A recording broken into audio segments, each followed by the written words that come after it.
আগে মায়ের পায়ে ছোঁয়াবো না, সেটা কি হতে পারে? ছোটবেলায় মনে আছে এই দশমীর দিন আমার মা আসতেন দুর্গা মাকে বরণ এবং সিঁদুরদান করার জন্য, আর আমরা মাদের সাথে আসতাম এই যে কিট্টুর মতোই আমাদের সব পড়ার বই নিয়ে চলে আসতাম এবং বিসর্জন যাওয়ার আগে প্রত্যেকটা ঠাকুরের পায়ে ছুঁয়ে ছুঁয়ে প্রণাম করতাম এবং ফিরে যাওয়ার আগে ঠাকুরের পা থেকে ফুল নিয়ে যেতাম যাতে বইয়ের ভিতরে সারা বছরের জন্য রেখে দিতে পারি।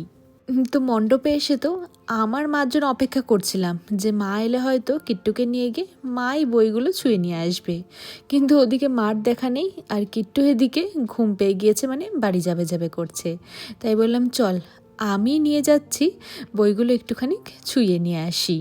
আর আমার যে গাছ কৌটোটা ছিল বিয়ের, যেটা ঠাকুর ঘরে লক্ষ্মী প্রতিমার পাশেই থাকে সব সময়, তো আবার শাশুড়ি মা কী করেছে, এটাকে ভালো মতো করে আর একটু ধুয়ে চকচকা করে দিয়েছে। তো আমি সাথে করে গাছ কৌটোটাও নিয়ে এসেছিলাম। আমার মাকে দিয়ে বললাম যে এর মধ্যে দুর্গা ঠাকুরের পায়ের একটুখানি সিঁদুর ভরিয়ে রেখো। তো প্রত্যেকবার এই কাজটা আমি করি, এবার মাকেই দিলাম এই কাজটা করার জন্য। তো যাই হোক, এবার চলুন বাড়ি ফিরে যাওয়ার পথে মিষ্টির দোকান থেকে ঝটপট কিছু মিষ্টি নিয়ে নিলাম। কি ভিড় ছিল জানেন, বিজয়া দশমী বলে কথা, মিষ্টি মুক্ত করতেই হবে, তাই বাড়িতে ঢোকার আগেই কিছু মিষ্টি নিয়ে নিলাম। আর এরপরে কিট্টু এসে বাড়িতে ঘুমিয়েছিল, তারপরে ওর রাতের খাবার আমি বানিয়েছিলাম, সেটা এখন খেতে ব্যস্ত রয়েছে। ভেবেছি ওকে খাবার দাবার খাইয়ে নিয়ে তারপরে আমরা যাব বিজয়া দশমীর প্রসেশন দেখতে, মানে ঠাকুর বিসর্জন দেখতে। এই যে রাস্তার ধারে দাঁড়িয়ে পড়েছি, এখন একটার পর একটা সব ক্লাব, যদিও বা কার্নিভাল রয়েছিল, সব ক্লাব না হলেও তার মধ্যে কিছু ক্লাব সেদিন বিসর্জন করিয়েছিল, আর এটাই না বেশ ভালো লাগে। এখন তো না হয় পরে কার্নিভাল হয়, আমাদের সময় তো এই দশমীর দিনই সব ঠাকুর বিসর্জন হয়ে যেত, আর আমরা ঠিক এইভাবেই রাস্তার সাইডে দাঁড়িয়ে দাঁড়িয়ে এনাদের শোভাযাত্রা দেখতাম। বেশ ভালোই লাগতো না? বিশেষ করে এই যে রাস্তা দিয়ে যাওয়ার সময় সবার যেমন খুশি নাচ দেখে।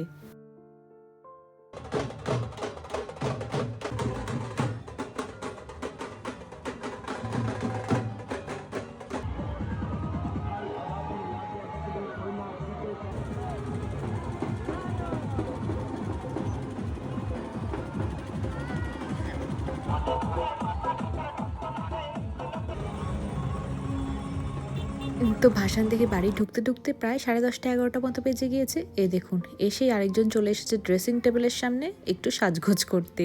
আর বৃষ্টিটা হওয়াতে রাতে একটু ঠান্ডা ঠান্ডাই হাওয়া দিচ্ছিল, তাই আসার সময় ওকে একটু পঞ্চু পরিয়ে নিয়ে এলাম। তো যাই হোক, এবছরের দুর্গাপূজাটা কিট্টুর সাথে আমাদের অন্যরকম আর বেশ ভালোই কেটেছিল। তো বাই বাই।